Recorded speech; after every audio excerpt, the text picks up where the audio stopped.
Assalamualaikum warahmatullahi wabarakatuh. Berjumpa kembali bersama saya Wisnu Nugroho dalam kegiatan pembelajaran Matematika Wajib kelas 12. Kali ini saya akan menyajikan materi yang berjudul penyajian data dalam bentuk histogram. Baik, saya akan mulai kegiatan pada kesempatan ini. Terlebih dahulu saya sampaikan tujuan pembelajaran kita pada pertemuan ini. Melalui proses pembelajaran materi statistika dengan menggunakan model problem based learning, peserta didik diharapkan jujur dan teliti dalam menjelaskan statistika, memahami cara penyajian data, mengidentifikasi ukuran pemusatan data yang disajikan dalam bentuk tabel distribusi frekuensi dan histogram, mengidentifikasi ukuran penyebaran data yang disajikan dalam bentuk tabel distribusi frekuensi dan histogram, menyelesaikan masalah dalam kehidupan sehari-hari, misalnya menyajikan data hasil pengukuran sesuai dengan ide-ide baru berdasarkan berbagai sumber belajar. Saya juga berharap Anda teliti dan objektif, mampu bekerja sama serta terampil dalam melakukan percobaan untuk menyajikan data dalam bentuk diagram dan menarik kesimpulan berdasarkan data yang diperoleh. Itulah harapan saya yang tertuang melalui tujuan pembelajaran kita pada kesempatan ini. Mudah-mudahan Anda semua dapat memahami materi yang saya sampaikan pada hari ini. Baik,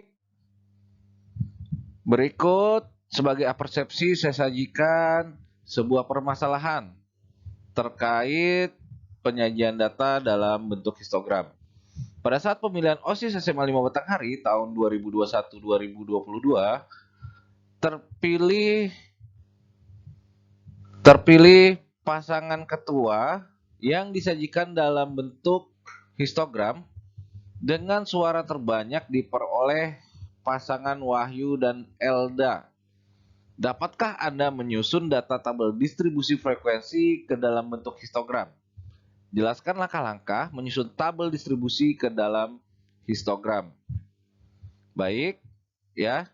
Jadi berikut saya sajikan data pemilihan Ketua OSIS SMA 5 Batanghari tahun pelajaran 2021-2022. Nah, seperti Anda lihat pada histogram ini, ya, perolehan suara terbanyak diperoleh pasangan Wahyu dan Elda.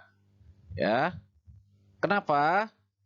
Karena dari histogram ini menunjukkan bahwa pasangan Wahyu dan Elda memperoleh suara terbanyak. Nah, jadi dari penyajian data dalam bentuk diagram atau grafik, data dapat terlihat dengan jelas dibandingkan dengan data yang disajikan dalam bentuk tabel distribusi. Seperti Anda lihat, dari grafik ini Anda bisa membacanya. Anda bisa melihat siapa yang memperoleh suara terbanyak. Nah, di sini terlihat bahwa pasangan Wahyu dan Elda memperoleh suara terbanyak, ya.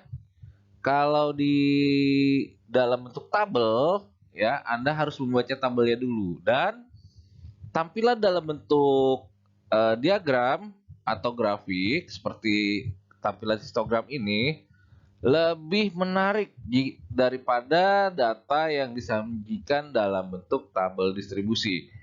Baiklah, bagaimana langkah-langkah dalam menyusun histogram akan saya sampaikan pada kesempatan pembelajaran pada hari ini. Ya, yang pertama, apa yang dimaksud dengan histogram? Histogram adalah diagram atau grafik yang menggambarkan data dari tabel distribusi frekuensi. Jadi diagram histogram itu adalah diagram, ya, atau grafik yang menggambarkan atau menyatakan data dari tabel distribusi. Jadi dari tabel distribusi, ya, dapat kita sajikan dalam bentuk diagram. Nah, diagramnya ini banyak. Ada histogram, ada ogive, ada polygon frekuensi. Ya, dari tabel distribusi ini bisa disajikan dalam bentuk diagram atau grafik. Apa saja ada yang kita pelajari pada kesempatan ini adalah histogram. Ya, nanti juga akan bisa disajikan data ini dalam bentuk ogive. Ya, bisa juga nanti dalam bentuk polygon frekuensi. Polygon frekuensi.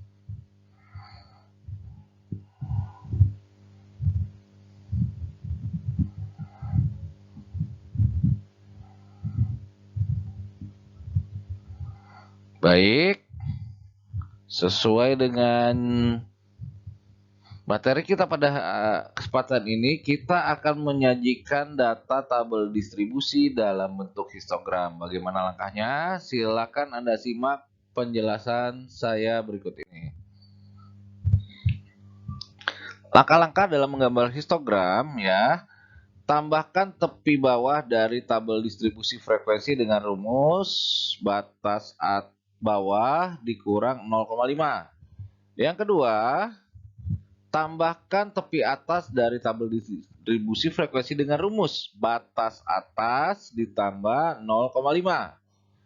Kemudian, gambarkan pada koordinat kartesius dengan sumbu X memuat batas bawah dan batas atas. Gambarkan pada koordinat kartesius dengan sumbu Y memuat frekuensi. Nah, itulah 4 langkah dalam menyajikan data dalam bentuk histogram. Baik, saya lanjutkan. Ini ada contohnya. Diberikan daftar distribusi frekuensi mengenai nilai ulangan matematika kelas 12 di SMA Negeri 2 Kuta sebagai berikut. Ya. Di kelas pertama, ya. Di kelas pertama, tepi bawahnya adalah 23 dan tepi atasnya adalah 32. Ya. Di kelas kedua, tepi bawahnya 33 dan tepi atasnya adalah 42. Di kelas ketiga, tepi bawahnya 43, tepi atasnya 52.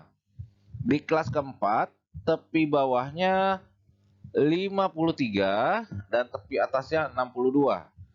Di kelas kelima, ya, tepi bawahnya 63 dan tepi atasnya 72. Di kelas ke-6, tepi bawahnya 73 dan tepi atasnya 82. Di kelas ke-7, tepi bawahnya 83 dan tepi atasnya 92. Jadi dalam tabel distribusi ini nilainya disajikan ada 2 ya. Ada tepi bawah,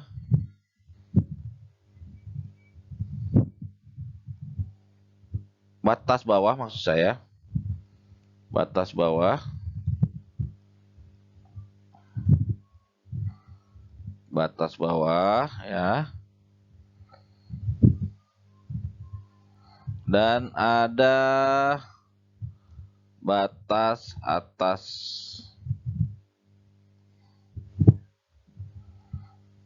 Batas atas ya. Baik, saya lanjutkan. Jadi dari tabel distribusi ini Anda tambah ya. Ada tambah dengan tepi atas dan tepi bawah. Ya. Baik, ini adalah langkah-langkahnya. Tentukan tepi atas dan tepi bawah dari tabel distribusi frekuensi. Ya. Nah, ini adalah batas bawah semuanya ya.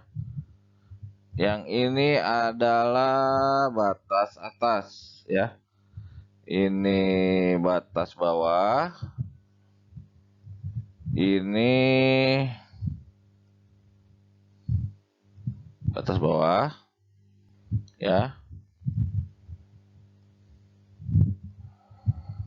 Ini batas atas.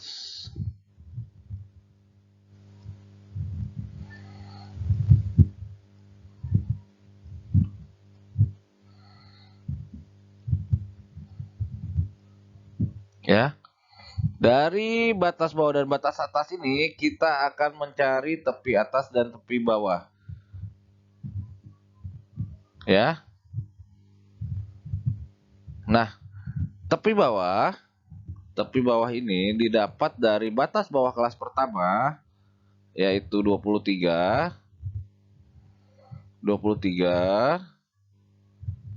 dikurang 0,5. Nah, tepi bawah kelas kedua diperoleh dari batas bawah kelas kedua dikurang 0,5.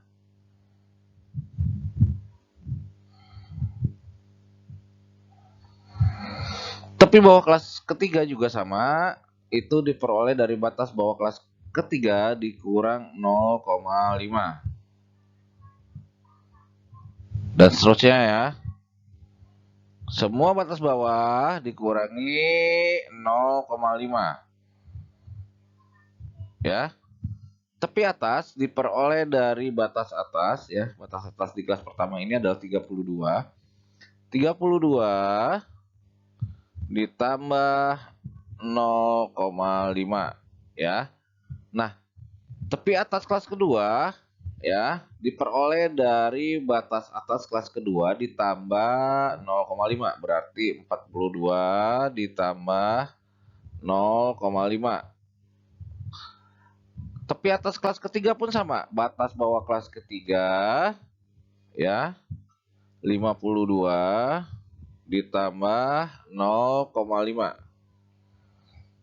dan seterusnya ya sampai kita dapat tepi atas kelas ke-7 ya. Sama rumusnya, kalau untuk tepi atas batas atas ditambah 0,5 ya. Itu cara menentukan tepi atas dan tepi bawah dari tabel distribusi frekuensi. Baik, saya lanjutkan ya. Kemudian langkah berikutnya adalah menggambar pada koordinat kartesius dengan sumbu X ya. Sumbu X memuat tepi bawah ya, tepi bawah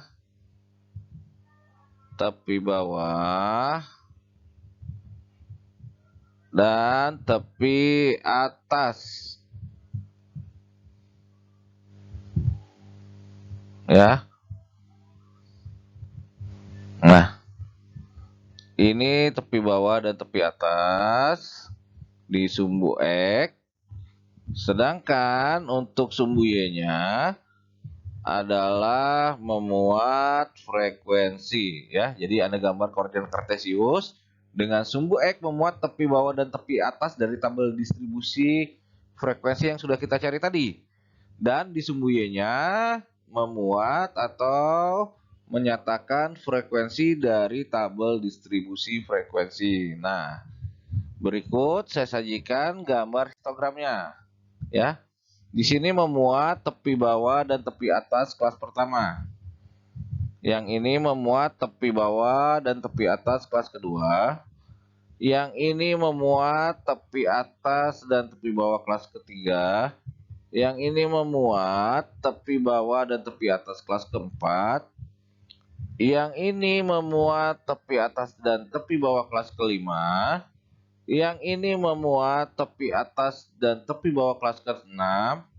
Yang ini memuat tepi atas dan tepi bawah kelas ke-7. Nah, nilai data dari 22,5 sampai 32,5 berjumlah 5 ya. Antara 4 dan 6 ini adalah 5. Sedangkan data antara 32,5 sampai 42,5 ini ada 9. Kemudian data Antara 42,5 sampai 52,5 ini ada 10. Anda bisa melihatnya di sumbu Y ya, di sumbu Y. Seperti ini sumbu Y ya. Nah, kemudian data antara 52,5 sampai 62,5 berjumlah 12 ya.